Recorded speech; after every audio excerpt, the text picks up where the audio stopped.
সমবেত হৈ থকা অসমৰ বিভিন্ন প্ৰান্তৰ আমাৰ অতি শ্ৰদ্ধাৰ সন্মানীয় পিতৃতুল্য জ্যেষ্ঠ ব্যক্তিসকল, অতি শ্ৰদ্ধাৰ ভকত বৈষ্ণৱসকল, সন্মানীয় আই মাতৃ, ৰাজীৱ শদিয়াৰ পৰিয়ালৰ সন্মানীয় পৰিয়ালবৰ্গ, অসমৰ সুধী সমাজ, শিল্পী সমাজ, আমাৰ মহেন্দ্ৰ ককাইদেউ আছে, মহেন্দ্ৰ হাজৰিকা ডাঙৰীয়া, বিভিন্ন জাতীয় জনগোষ্ঠীয় দল সংগঠনৰ বিষয়ববীয়া কৰ্মকৰ্তাসকল আছে, সমগ্ৰ অসমৰ বিভিন্ন প্ৰান্তৰ পৰা অহা আমাৰ যুৱ বন্ধুসকল আছে, মৰমৰ ছাত্ৰ ছাত্ৰীসকল আছে, সকলোকে মই আজি এই পবিত্ৰ অনুষ্ঠানটোৰ স্মৃতিচাৰণ সভাৰ এই শুভ ক্ষণত সকলোকে মই শ্ৰদ্ধা নিবেদিছোঁ, শত কোটি প্ৰণিপাত জনাইছোঁ আৰু সমগ্ৰ অসমৰ ৰাইজৰ পদৰেণুৰে আজি এই টুপচিঙা গাঁও, এই আদ্য শ্ৰাদ্ধৰ থলী স্মৃতিচাৰণ সভা পবিত্ৰ হৈ পৰিলে। গতিকে সমগ্ৰ অসমৰ ৰাইজকো মই শ্ৰদ্ধা জনাইছোঁ আৰু আজি এই মৃত্যুৱে পুনৰ ক'লে যে মানুহৰ আমাৰ কবিয়ে ক'বৰ দৰে মানুহৰ মৃত্যু যেনেকৈ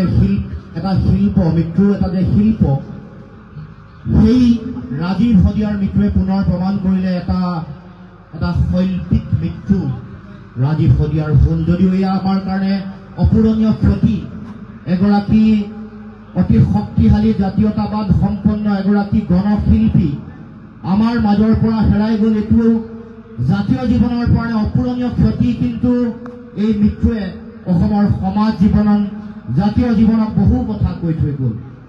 আজি স্মৃতিচাৰণ সভাৰ এই ক্ষণত আমি নিজে আৱেগিকো হৈছোঁ আৰু পুৰণা কথাবোৰে পুনৰ মনত খুন্দিয়াইছে। বিভিন্ন সময়ত বহু বক্তাই কৈছে যে জীৱনকালত ৰাইজে স্বীকৃতি নিদিলে, মঞ্চ নিদিলে, কিন্তু মানুহৰ হৃদয়ত, জনতাৰ হৃদয়ত যি ঘৰ সাজিলে ৰাজীৱ শদিয়াই, বহু পেছাদাৰী বহুত শিল্পীয়ে জনতাৰ হৃদয়ত ঘৰ সাজিব পৰা নাই। গতিকে এই কথা ৰাইজে উপলব্ধি কৰিব লাগিব যে কোনোবাই মঞ্চ দিছে, কোনোবাই নাই দিয়া, এইটো ডাঙৰ কথা নহয়, কিন্তু জনতাৰ হৃদয়ত সেইজনেহে ঘৰ সাজিব পাৰে যাৰ জাতীয় চেতনা আছে, যাৰ দেশপ্ৰেম আছে, যি নিজৰ মাটিক ভাল পায়, যি নিজৰ ভাষাক ভাল পায়, যি নিজৰ সংস্কৃতি জীয়াই ৰাখিবৰ কাৰণে বহুত পুৰুষাৰ্থ কৰে। গতিকে এয়া অসমৰ জনতাৰ আশীৰ্বাদ আৰু স্বীকৃতি। মনত পৰে সেই দিনটোলৈ যিদিনাখন ডিব্ৰুগড় বিশ্ববিদ্যালয়ৰ ৰংঘৰলৈ গাঁৱতে আপোনালোকৰ এই গাঁৱৰে সম্পৰ্কিত আমাৰ সিদ্ধাৰ্থ শংকৰ গগৈ আছে, ৰাজীৱ শদিয়াৰ দদাই নুৰিন্দা, এই আমাৰ গাঁৱৰ ল'ৰা এটা লৈ আহিছোঁ গান গাবলৈ। ডিব্ৰুগড় বিশ্ববিদ্যালয়ৰ ৰংঘৰৰ পবিত্ৰ মঞ্চত প্ৰথম তেতিয়া আমি ৰাজীৱ শদিয়াক পাইছোঁ। ৰাজীৱ শদিয়া হোৱা নাই, তেতিয়া ৰাজীৱ গগৈয়ে হৈ আছিল। সেই দিনটোৰ পৰা এটা দীঘলীয়া পৰিক্ৰমা, বিভিন্ন সময় আমি সদৌ ছাত্ৰ সন্থাৰ সাধাৰণ সম্পাদকৰ দায়িত্ব ল'লোঁ।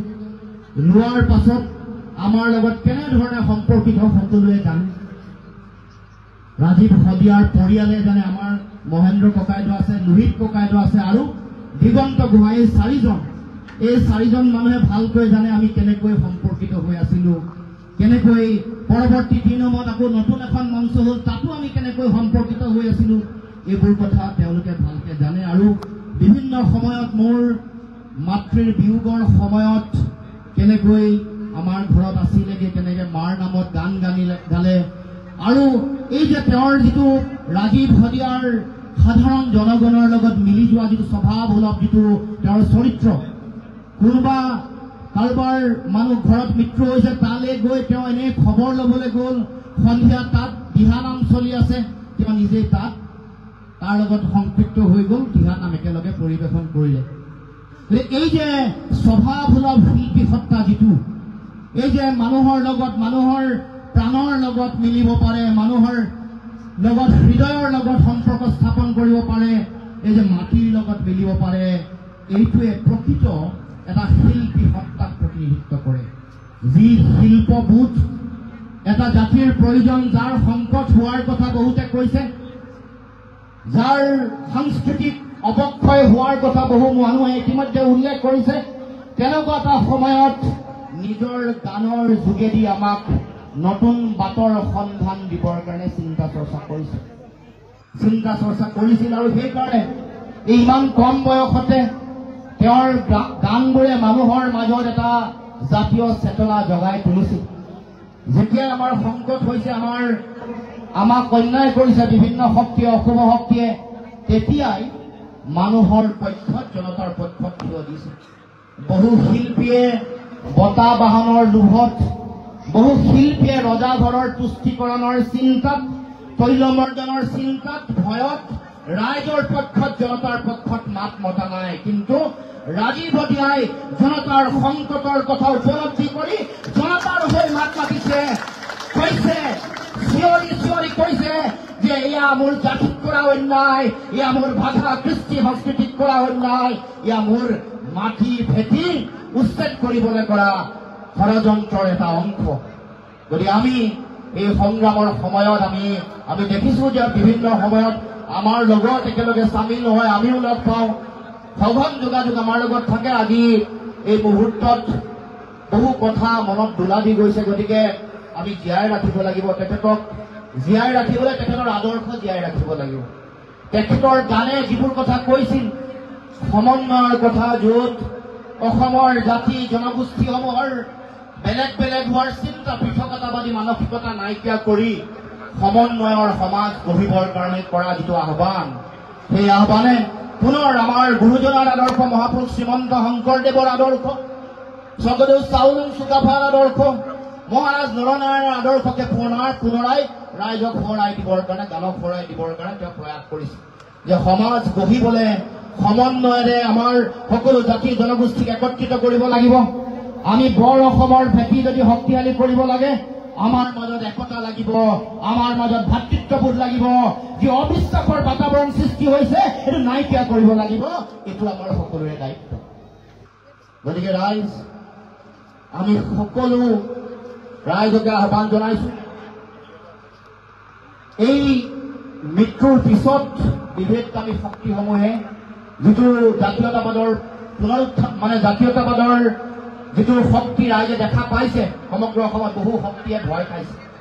বহু শক্তিয়ে এই মানুহৰ জাতীয়তাবাদৰ উন্মেষ দেখি ৰাজীৱ হদিয়াৰ মৃত্যুৰ পিছত যিটো মানুহৰ মাজত যিটো পঞ্জীভূত জাতীয়তাবাদৰ আৱেগ দেখিছে, সেইটো দেখি সকলোৱে উপলব্ধি কৰিছে যে আমাৰ সমাজত চলি থকা যিবোৰ অন্যায়, সমাজ ভঙাৰ যিবোৰ চিন্তা, যিবোৰে আমাক সংকটৰ মাজলৈ ঠেলি দিব খুজিছে বিভিন্ন শক্তিয়ে, সেইবোৰক এটা শক্তিশালী বাৰ্তা প্ৰেৰণ কৰিছে। গতিকে আজি এই ক্ষণত মই এইগৰাকী গণশিল্পীক সশ্ৰদ্ধ প্ৰণিপাত জনাইছো। তেখেতৰ বৈকুণ্ঠ ধামত পৰা আমাৰ সকলোকে, সমগ্ৰ অসমৰ ৰাইজক আশীৰ্বাদ দিয়ক, যাতে অসমৰ জনগণৰ কাংক্ষিত সপোনৰ যিখন অসমৰ ৰাইজে যি অসমীয়া মানুহৰ আত্মপ্ৰতিষ্ঠাৰ যিখন সংগ্ৰাম অব্যাহত ৰাখিছে, এই সংগ্ৰামে যাতে পূৰ্ণতা পায়, এই সংগ্ৰামে যাতে ইচ্ছিত লক্ষ্যত আগন্তুক দিনত উপনীত হ'ব পাৰে। মোৰ ককা আজু ককাই দি থৈ যোৱা মাটি ভেটি যাতে সৰ্বকালৰ কাৰণে আমি সকলোৱে সন্মিলিতভাৱে সুৰক্ষিত কৰি ৰাখিব পাৰো। মোৰ আইৰ মুখৰ ভাষা, মোৰ কৃষ্টি সংস্কৃতি, এইবোৰ যাতে সদায় আমি সুৰক্ষিত কৰি ৰাখিব পাৰো। কোনো শক্তিয়ে, প্ৰভুত্ববাদী আধিপত্যবাদী সংস্কৃতিয়ে যাতে আমাৰ সংস্কৃতিক নাইকিয়া কৰিব নোৱাৰে, নিশকতীয়া কৰিব নোৱাৰে। সেইবোৰ ৰাজীৱ হদিয়াৰ চিন্তা আৰু আদৰ্শত সেইবোৰ আছে, আৰু সেইবোৰ আমি জীয়াই ৰাখিব লাগিব।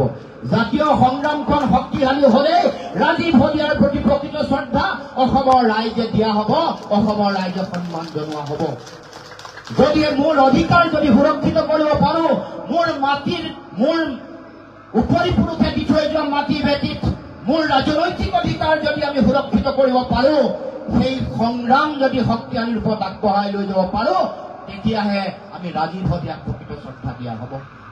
গতিকে আপোচকামী ব্যক্তি আৰু আপোচবিহীন জাতীয় স্বাৰ্থত মেৰুদণ্ড বেকা নকৰা ব্যক্তিৰ যিটো শ্ৰদ্ধা আৰু সন্মান যে পৃথক, সেই কথা আজি এই টুপচিঙা গাঁৱত ৰাইজৰ উপস্থিতি এই কথা পুনৰ প্ৰমাণ কৰি দিলে।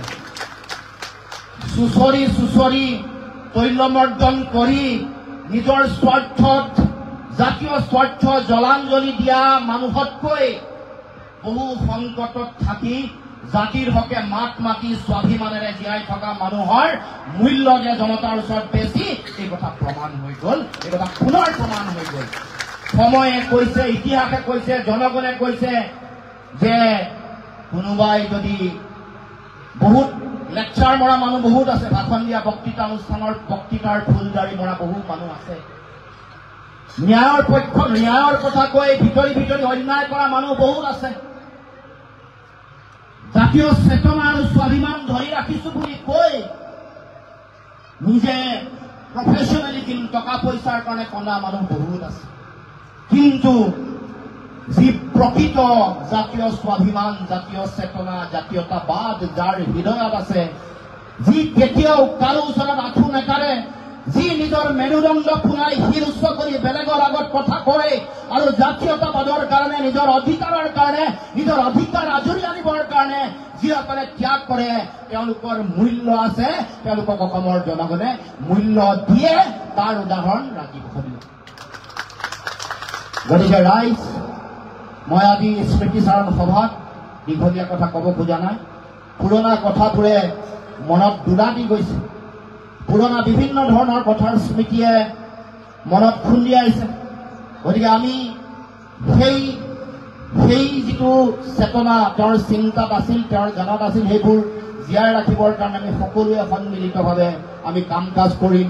আমি অসমৰ সংগ্ৰামী জনতাই পুনৰবাৰ এই প্ৰতিশ্ৰুতি ৰাজীৱ হদিয়াৰ এই আজি ৰাজহুৱা যি আৰ্য স্বাৰ্থৰ ধৰি ইয়াৰ পৰা সমগ্ৰ অসমৰ ৰাইজলৈ এই বাৰ্তা যে অসমত আপোচ নকৰা জাতীয়তাবাদী চেতনাৰ প্ৰতি দায়বদ্ধ বহু জনগণ আছে, সেইসকলে যুঁজি আছে, যুঁজি থাকিব যেতিয়ালৈকে অসমীয়া জাতীয়তাবাদৰ বিজয় নিচান নীলিম আকাশত সগৌৰৱেৰে স্বাভিমানেৰে বিজয় নীলিম আকাশত যেতিয়ালৈকে উত্তোলন কৰিব নোৱাৰে। তেনেকুৱাও মানুহ অসমৰ মাটিত জীৱিত আছে, জীয়াই আছে আৰু জীয়াই থাকিব, সংগ্ৰাম কৰি জীয়াই থাকিব যেতিয়ালৈকে আমি বিচৰা কাংক্ষিত সেই জাতীয় স্বাভিমানৰ সেই অসমখন আমি প্ৰতিষ্ঠা কৰিব নোৱাৰো। গতিকে সকলোকে শ্ৰদ্ধা নিবেদন কৰি ৰাজীৱ হদিয়াৰ পৰিয়ালৰ প্ৰতি মই গভীৰ সমবেদনা জ্ঞাপন কৰিছো। পুনৰবাৰ এই ক্ষণজন্মা গণশিল্পীগৰাকীৰ প্ৰতি সশ্ৰদ্ধ প্ৰণিপাত জনাই মই মোৰ বক্তব্য সামৰণি মাৰিছো। ধন্যবাদ। জয় অসম।